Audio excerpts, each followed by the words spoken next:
Käänuk on tasuta eesti keele õppemäng, mis aitab noortel ja täiskasvanutel õppida eesti keele keerulisemaid kohti.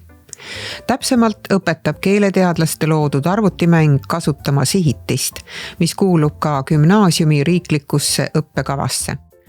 Käänuk on loodud tooma õppimise rõõmu kõigile keeleõppijatele, kelle eesti keele oskus on vähemalt B1, B2 tasemel ja see pakub nalja ja naeru nii kodus ise õppides kui keeletunnis. Võtame siis ühe koomiksi lahti. Isa on kõige suurem ehitamise fänn. Koomiks jookseb koos ülesannetega, kus tuleb valida sihitise kääne. Kui valin õige vastuse, jookseb mäng edasi. Kui valin vale vastuse, ütleb mäng proovi uuesti ja saab kohe teha uue katse. Kui valin siis õige vastuse, jookseb koomiks lõpuni.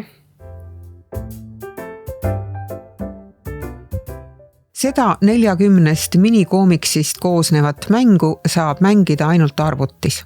Eriti sobiv on käänuk kõrgema tasemega eesti keele õppijatele. Käänukit mängima asudes võid oodata rohkesti üllatusmomente ja naerupahvakuid. Autor Edwin Aedmaa jutustatud lood sisaldavad sooja mahedat huumorit ja räägivad elu headusest ja hoolivusest, aga ka inimlikest pahedest ja ebaõiglusest. Nad õpetavad meid elu ilu, mõnu ja absurdi märkama. Teemade seas on lapsepõlve ilu, teoks tegemata lubadused ja püüd endast paremat muljet jätta. Teemadeks on ka inimlik edevus, veganlus, roheline mõtteviis ja taaskasutus.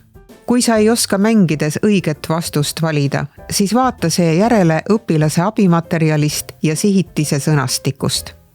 Sihitise sõnastik on käänuki tähtsaim õppevahend ja sisaldab infot 400 sihitise kasutamist nõudva tegusõna kohta. Õpi eesti keelt käänukit mängides läbi humoorika keelekasutuse ja teaduslikult põhjendatud lähenemise.